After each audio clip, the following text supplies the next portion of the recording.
오늘은 어제 이어가지고 떡의 의미에 대한 말씀을 떡의 의미. 떡이 뭐죠? 떡. 떡의 의미가 뭐냐? 떡. 우리가 떡상에, 그죠? 이 성소에 있는 떡상과 향단과 금능대가 있는데, 떡상은 어디로 될까? 떡상에 있는데, 이 성막은요, 성막은 보이는 복음이에요. 보이는 복음. 이 성막 전체는요, 제단과 성소와 지성소라는 것은 다 성막인데, 이거는 보이는 복음이거든요.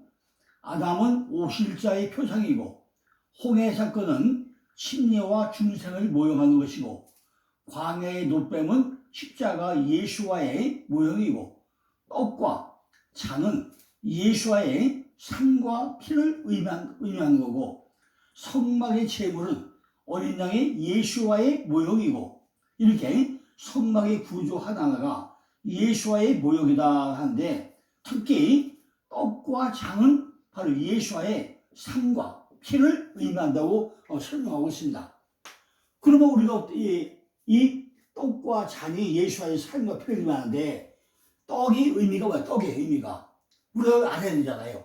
우리는 날마다 음식을 먹어야 살잖아요. 그럼 우리가 거기다가 얼마나 생각을 해봤냐는 거죠. 우리가 날마다 먹고 먹는데, 그 먹는 것 자체를 우리가 깊이 한번 생각을 해봤냐는 거죠. 그 음식이 뭐죠? 음식이 우리에게 들어가서 입에서 전부 다 씹어져 가지고 목구멍을 남기고 나면은 그 음식이 어떻게 하죠? 우리를 전부 다 살리려고 하잖아요. 근데 이렇게 귀중한 거를 우리가 하나하나 신중하게 생각해보면 있냐는 거죠. 그러면 떡은 누가 줬죠?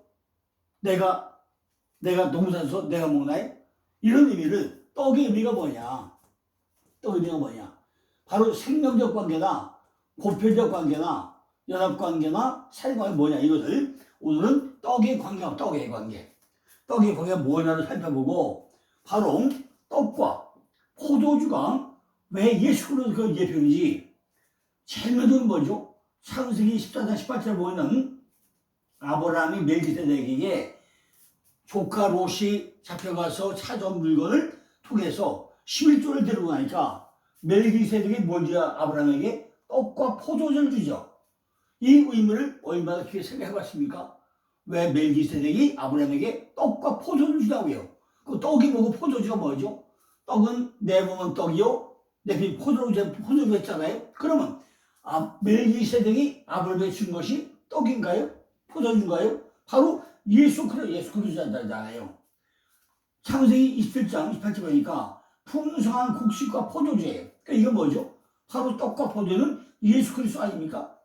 신명기 33장 28절 보니까 야곱의 셈은 곡식과 포도라고, 곡식과 포도주라 했어요. 그럼 야곱의 셈이 뭐죠? 곡식과 포도주면 예수 그리스도 상징한 거 아닌가요?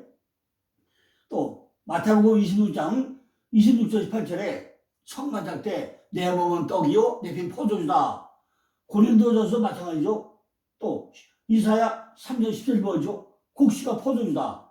호세아 2장 8절 마찬가지죠. 이런 것들을 우리가 완벽하게 이해하려고 가자면 안 된다는 거죠. 자, 진설병상은 법궤와 마찬가지로 조각목으로 짜가지고 금으로 입혔다고 했습니다. 이것은요, 두말할 나위 없이 인성과 신성을 지닌 구세주에 바로 예수를 말한다고 볼 수 있다는 거죠. 그 위에 떡이 놓여져 있죠. 떡이 몇 개였죠? 6개씩 12개. 르시레유 반단가다비 수요베 배안야요 빌바 도마 야다시오. 이걸 상징하는 6개씩 12개가 이렇게 놓여있다고 했죠. 이 떡은 하나님께 드려지는 떡이지만은 실제로는 성소에서 봉사하는 제사장들이 음식이 되었다는 거죠. 이러한 모든 사실을 생각해 볼 때 진설병상의 의미는 그리스도의 공로를 힘입어 가지고 성도들이 하나님과 즐거운 교제를 나누는 그런 것을 의미하고 있다는 거죠. 우리는 이전에 죄악으로 말미암아서 하나님과 단결된 어둠이 지식들이었죠. 자식들이었죠. 결코 하나님을 바라볼 수도 없었고 그와 즐거운 교제를 받을 수도 없었던 그런 사람들이었습니다. 그러나 그때 그리스도께서 보혈의 피를 흘리심으로 하나님과 우리의 화목제물이 되셨고 드디어 떡을 진설하는 진설병 상이 되었다는 것입니다. 그래가지고 우리는 그의 공로를 힘입어가지고 하나님께 나아갈 수 있게 되었고 그의 즐거운 교제를 나눌 수 있게 되었다는 거죠. 떡은 크게 두 가지 의미를 구분할 수가 있습니다. 첫째는 현실적인 의미이고 두 번째는 교회를 향한 예언적 의미가 있다는 거죠. 첫째, 현실적 의미에서 찾아볼 수 있는 것은 첫 번째 의미는 하나님의 백성들을 돌보시고 양식을 공급하는 그런 분이다. 왜요? 하나님은 뭐라고요? 하나님의 백성들을 돌보시고 양식을 주시는 분이다라는 의미를 가지고 있다는 거죠. 우리가 곡식을 심어도 적당한 햇빛과 물을 주지 않으면 그 곡식이 살아납니까? 요새 보니까요, 우리나라는 쌀이 풍년이 돼가지고 쌀을 저장할 곳이 없어요. 그러니까 어저께도 보니까 그냥 1년 내내 피땀 흘려서 농사진 밭을 다 갈아엎어버리더라고요. 야, 이거는요, 어떻게 이해할지 모르겠어요. 그렇게 1년 내내 심어를 지금 수백 값이 떨어졌다고 해가지고 참 다 틀어가지고 갈아엎어버리는데 이것이 과연 하나님 뜻이 맞는가? 우리가 한번 생각을 해봐야 되지 않겠냐는 거죠. 곡식이 쌓였으면은 좀 농사지은 것이 좀 생업이 안 나오더라도 다른 방법을 찾아야지 그 곡식을 다 쓸어보면 되겠어요? 지금 이북에는 먹을 게 없어서 난리로 하잖아요. 이렇게 우리에게 풍족한 양식을 주었음에도 불구하고 감사하지 못하고 왜 그걸 갈아엎는지 참 이해가 안 가는 부분이 많이 있죠. 이렇게 하나님은 우리에게 뭐예요? 밥은, 떡은 누가 줘요? 하나님이 주신다는 거죠. 쌀은 인간이 연구해서 만든 거 아니잖아요. 누가 준 거죠? 하나님이 주신 거잖아요. 이렇듯 하나님의 양식을 공급하심으로 해서 하나님의 백성을 돌보고 계신다는 거죠. 우리 여기 24장 8절 보니까 항상 매 안식일에 이 떡을 여호와 앞에 진설하시니 이는 이스라엘 자손을 위한 것이요 영원한 언약이라고 기록되어 있습니다. 모든 것은 하나님이 주신다는 거죠. 성도가 하나님의 떡을 드리는 것이 아니라 하나님이 성도들에게 떡을 주신다는 거예요. 우리는 하나님이 많은 헌금을 드리려고 생각할 수 있지만은 사실 우리가 받은 것이 전부 다 뭐죠? 하나님으로부터 온 거라는 거죠. 이스라엘 백성들은 지금 시내산에 있잖아요. 그 시내산은 농작물이 농사질 수 있는 땅이었는가요? 전부 다 허벌판이고 산이고 그런 광과 같은 땅인데 거기에 무슨 농사졌을까요? 근데 하나님이 굶겼습니까? 이스라엘 백성 200만 명을 다 굶기고 살았나요? 전부 다 살려놨잖아요. 40년 동안 광야에서 생활하는데 뭘 먹고 살았겠냐는 거죠. 하나님은 성소에 진설병을 놓도록 하시고 나는 너희에게 양식을 공급하는 하나님이다. 그걸 가르쳐주면서 이스라엘 백성들에게 실증적으로 보여주셨다는 것입니다. 하나님은 약속하신 그대로 40년 동안 매일 만나를 내려서 먹고 살겠다는 거죠. 진설병이 우리에게 가르쳐준 첫 번째는 뭐죠? 현실적인 의미가 있다는 거죠. 시편 111편 5절을 보니까 여호와께서 자기를 경외하는 자에게 양식을 주시며 그 언약을 영원히 기억하시리로다고 기록되어 있습니다. 하나님은 자기를 경외하는 자에게 뭘 준다고요? 양식을 주시는 자비로움이라고 말씀하십니다. 그러므로 하나님이 주시지 않으면 우리는 먹고 살 수 없는 연약한 존재라는 사실을 잊지 말고 우리는 늘 감사하는 생활을 하면서 살아야 한다는 것입니다. 두 번째는 현실적인 의미는 하나님의 백성들과 교제를 기뻐하시다는 거예요. 제사장들이 성소에서 여호와 앞에 진설된 떡을 먹는 것은 하나님의 백성들과 교제하기를 기뻐하신다는 의미를 가집니다.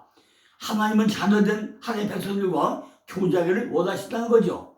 출애굽기 24장 11절 보니까 하나님이 이스라엘의 존귀한 자들에게 손을 대지 아니하셨고 그들은 하나님을 보고 먹고 마셨더라고 기록되어 있습니다.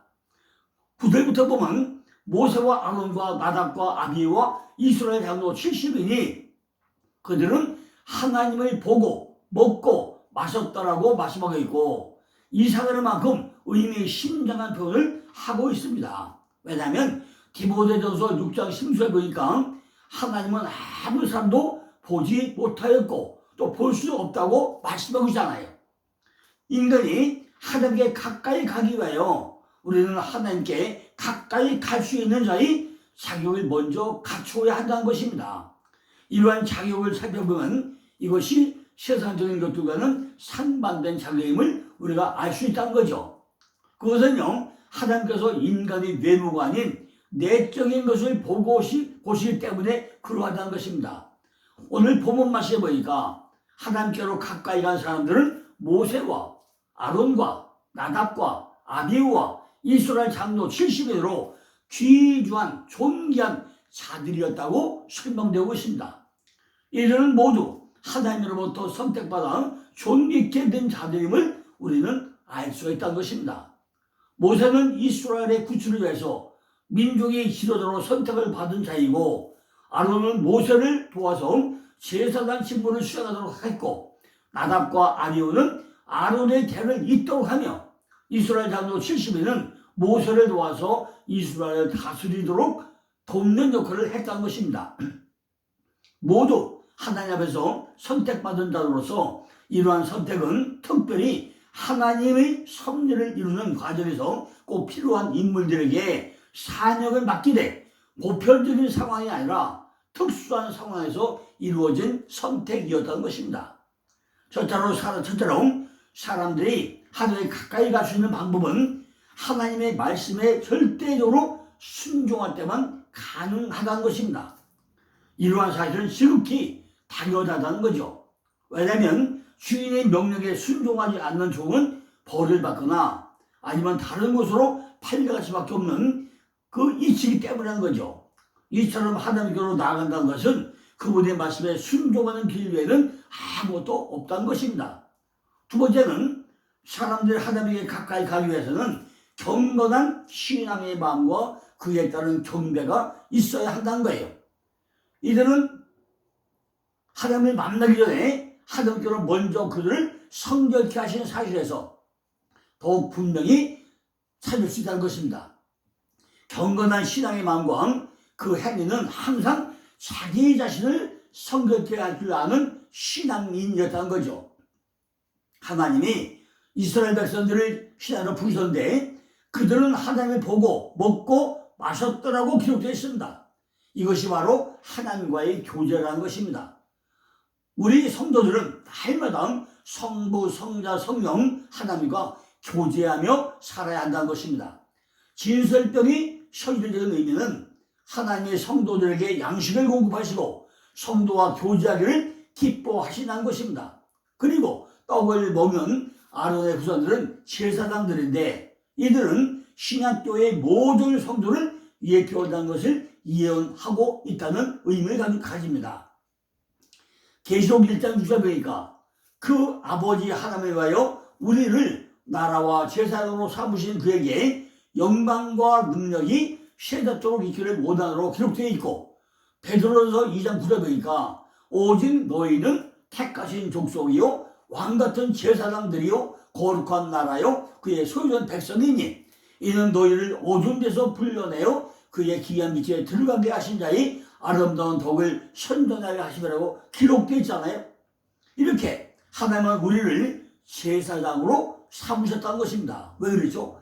성전 안에서, 성소 안에서 하나님과 떡을 떼며 교제하기를 원하기 때문에 우리들을 제사장으로 삼았다는 거예요. 택하신 족속으로 삼았다는 거죠. 왕같은 제사로 삼았다는 것입니다.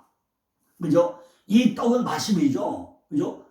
우리를 거룩하고서 떡을 먹어야 하는데 이 떡은 뭐라고요? 말씀은 말씀. 말씀을 말씀하기 의미하고 있다는 거죠. 성경에서 말하는 말씀은 크게 세 가지입니다. 첫째는요, 성육신된 말씀, 즉 예수 그리스도이고, 두 번째는 기록된 말씀, 바로 성경이고, 세 번째는 선포된 말씀, 설교를 설명했습니다. 떡이 뭐라고요? 첫째는 성육신된 말씀, 즉 예수 그리스도이고, 두 번째는 기록된 말씀, 성경이고, 세 번째는 선포된 말씀, 바로 설교를 설명했다는 거죠. 요한복음 6장 35절 보니까 예수께서 그러는데 내가 곧 생명의 떡이니 내게 오는 자는 결코 줄이지 않을 터요. 나를 믿는 자는 영원히 목마르지 아니하라. 몇 가지? 두 가지. 내게 오는 자, 나를 믿는 자, 그죠? 내게 오는 자는 결코 줄이지 않을 것이고, 나를 믿는 자는 영원히 목마르지 않게 하겠다는 거죠. 하나님이 우리에게 주신 생명의 떡 자체는 바로 예수 그리스도를 상징하잖아요. 요한복음 6장 33절이죠. 본문은 주님께서 유대인들에게 자신이 곧 유일무이한 인생의 참된 양식인 것과 그리스도를 진실로 믿는 자는 영원히 버림받지 아니할 거라는 확실하게 설명하고 있는 내용입니다. 우리는 자신을 생명의 양식으로 비유하신 말씀에서 성육신하신 생명의 깊은 의미와 신앙의 의미를 다시금 인식할 수 있어야 할 것입니다. 이 진리를 무시하고 오직 딴 것만 항상 우리에게 쏘소라고 원하는 인생들은 무지한 사람들이라는 거죠. 생명의 떡은 뭐죠? 우리 개념으로는 밥이라는 거죠. 밥이죠. 생명의 떡이 우리에게는 의미가 밥이잖아요. 그러니까 밥과 인생의 관계를 알면 이 비유의 원리를 우리가 쉽게 이해할 수 있다는 것입니다. 첫째는 뭐죠? 떡은 생명적 관계죠. 떡은 생명, 우리가 먹지 않으면 죽죠. 뭘 먹어야 되고 반드시 먹어야 돼요. 하루에 2끼 먹든 3끼 먹든 먹어야 되죠. 우리가 흔히 생활의 필수적 요소로 다혈할 때 의식주라고 해요. 의식주. 이건 동양의 체면 문화의 소산인 거죠. 진정한 의미를 본다면 식주의가 맞죠. 먹고 거하고 옷 입고, 그죠? 이게 맞죠. 목숨과 거처, 그리고 의복 순서죠. 근데 우리는 의식주 먼저 얘기해요. 맨 먼저 의식주가 아니라 먼저 식이 먼저죠. 그 다음 주가 먼저죠. 그다음 의가 되죠. 의미적으로 다시 생각해보면 먼저 생명이죠. 먼저 우리가 먹어야 살잖아요. 생명이고, 다음이 환경이죠. 안전이죠. 그 다음에 뭐죠? 옷에 해당하는 문화적 향이죠. 그러니까 우리는 의식주가 아니라 먼저 생명 먹고 환경이고 그 다음에 문화를 즐기는 이런 삶이 돼야 된다는 거죠. 그러므로 인생의 가장 원시적인 근본적 필수 요소는 뭐죠? 밥이야. 밥인 거죠. 달마다 먹어야 살아요. 그리스도 예수의 관계가 바로 그와 같은 관계라는 뜻이죠. 상대적 관계, 조건적 관계가 아닌 절대적 관계이고 생명적 관계이고 무조건적 존재로 우리에게 필요한 분이 바로 예수 그리스도, 생명의 떡이라는 것입니다. 세상의 행복과 거리가 멀면 거짓 소리를 듣게 되겠죠. 그러나 그리스도와 관계를 맺지 못하면 진리 대신 하나님께로부터 반역자, 죄인, 영벌에 처할 자로 취급되게 됨을 우리가 유념해야 된다는 거죠. 두 번째는 보편적 관계입니다. 밥은 인간이라면 계층과 인종과 취향과 사상을 초월해서 누구나 먹어야 되는 삶의 첫 번째 요소라는 것입니다. 누구나 밥이 필요하듯 인생은 누구나 용서받고 구원받을 존재들이라는 것입니다. 두 번째는 연합관계죠. 하나님과 연합이 중요하다는 것입니다. 입맛과 사고가 초래한다는 것입니다. 살려고 하는 의지가 있는 한 밥을 멀리할 수 없다는 것입니다. 이 관계는 특히 성도에게 강조되는 그런 관계라는 거죠. 불신자는 돈으로 살지만 성도는 오직 믿음으로 살고 주님과 동행하면서 살아야 생명력 있는 삶을 유지할 수 있다고 요한복음 15장 1절로 5절에 설명한다. 나는 포도나무여 넌 가지다. 내 안에 붙어 있어야 한다는 거죠. 네 번째는 사랑의 관계. 밥 외에 다른 음식은 다 질리죠. 근데 밥은 날마다 먹어도 질리지 않잖아요. 그죠? 다른 거 먹으면 금방 실증나고 질리는데 밥은 그렇지 않단 말이죠. 그러니까 하나님이 특별히 우리에게 밥을 먹도록 이렇게 하고 있다는 거죠. 성도는 그리스도 외에는 진정으로 사랑할 만한 대상이 없다는 것을 지금 대변하고 있는 것입니다. 우리는 생명의 양식이라는 상징 안에 그리스도의 성육신의 큰 뜻이 시사되어 있음을 간과해서는 안 된다는 것입니다. 성도는 그리스도 외에는 진정으로 살아갈 만한 대상이 없다는 것입니다. 우리는 생명의 양식이라는 상징 안에서 그리스도의 성육신의 큰 뜻이 시사되었음을 우리가 간과해야 되고, 벽시가 먹기 좋은 밥이 되기까지 88번의 농부의 인내와 씨앗의 고난과 인내의 정성을 거쳐야 한다는 것입니다. 뭐가요? 벽시를 심어가지고, 그죠? 우리가 밥을 먹기까지 몇 번? 88번, 88번의 농부의 인내와 씨앗의 고난과 인내의 정성이 거쳐야 우리가 쌀이 돼서 우리에게 밥이 들어간다는 것입니다. 이렇게 그리스도의 십자가를 대할 때마다 우리는 어떤 마음가짐을 가져야 할 거냐는 거예요. 그죠? 거기에는 하나님의 고뇌와 소망과 인내와 인간 예수의 성춘과 눈물과 선진들의 한이 사랑이라는 용기 속에 음고되어 있음을 우리는 찾아내야 한다는 것입니다. 그 양식을 앞에 두고 나는 늘 부족합니다. 나에게 세상 한복을 항상 풍성히 주셔야겠습니다라고 주장하면 안 된다는 거죠. 언제나 우리는 감사를 해야 된다는 것입니다. 예수는 나를 보고도 믿지 아니한도다라고 개탄하고 있지 않습니까? 그러니까 우리는 언제나 먹을 때마다 하나님 감사합니다, 이렇게 언제나 진정으로 감사의 삶을 살아야 된다는 것입니다. 왜 그러냐? 이 영원하신 참 생명의 양식을 먹으신 자는 누구냐? 우리는 무조건자잖아요. 아까 조건이 뭐였죠? 내게 오는 자, 나를 믿는 자. 첫째는 뭐죠? 내게 오는 자로 내게 오는 자. 식당에 가는 것처럼 내가 가야 돼요. 내가 먹어야 돼요. 율법적 지위도 철학도 수고도 도덕적 수양의 조건이 필요가 없다는 거예요. 내가 가야 돼요. 어디로? 기독교 신앙 안으로 들어가야 돼요. 내가 내가 밥 앞으로 가야 돼. 밥이 나한테 와야 돼. 그죠? 그리스도 구원에 관한 언약을 절대적인 하나님의 약속으로 신뢰하고 따라가야 된다는 거죠. 두 번째는 합당한 자격이 필요하다는 것입니다. 하나님 편에서는 무상 공급이지만은 인간 편에서는 꼭 한 가지 자격이 주어진다는 거죠. 그죠? 하나님 편은 다 공짜로 줘요. 그러나 인간 편에서 볼 때는 조건이 있다는 거죠. 첫째는 뭐죠? 배고픈 자가 되어야 먹는다. 배고픈 자. 배부른 자는 안 먹잖아요. 내가 배가 고파야 밥을 먹잖아요. 아까 뭐죠? 내게 오는 자. 내게 오는 자들은 전부 다 배고픈 자, 의에 주르고 목마른 자, 그런 자가 돼야만 밥을 먹게 되어 있다는 거죠. 말씀을 먹게 되었다는 거죠. 생명의 양식을 먹게 되어 있다는 것입니다. 주머니의 세상의 행복과 자기의 의를 가득 채운 부자들은 십자가의 은총이 필요 없게 여긴다는 것입니다. 있어도 그만 없어도 그만. 그런데 우리 목마른 자, 배고픈 자는 반드시 의에 주로 목마른 자는 뭐가 먹어야 되잖아요. 이게 하나님께 가려면 우리 조건이 뭐죠? 내게 오는 자, 배고픈 자, 의외로 목마른 자가 되어야 한다는 거죠. 천국은 나사로처럼 영혼의 거제들만이 들어갈 수 있는 곳이 아니라는 거예요. 천국은 누가 들어가죠? 양식을 먹은 자, 목마른 자, 의외로 목마른 자가 어디서 들어가나요? 천국에 들어갈 수 있다는 것입니다. 양식을 먹은 결과가 분깃은 참된 민족을 얻는다는 거잖아요. 모세의 만나를 먹은 데는 늘 배고파했고 또 죽어야 했다는 거죠. 그죠? 아니, 광야에서 40년 만나 먹었는데 다 죽었잖아요? 어디 살아났습니까? 그런데 내게 오는 자는 결코 내어쫓지 아니하리라.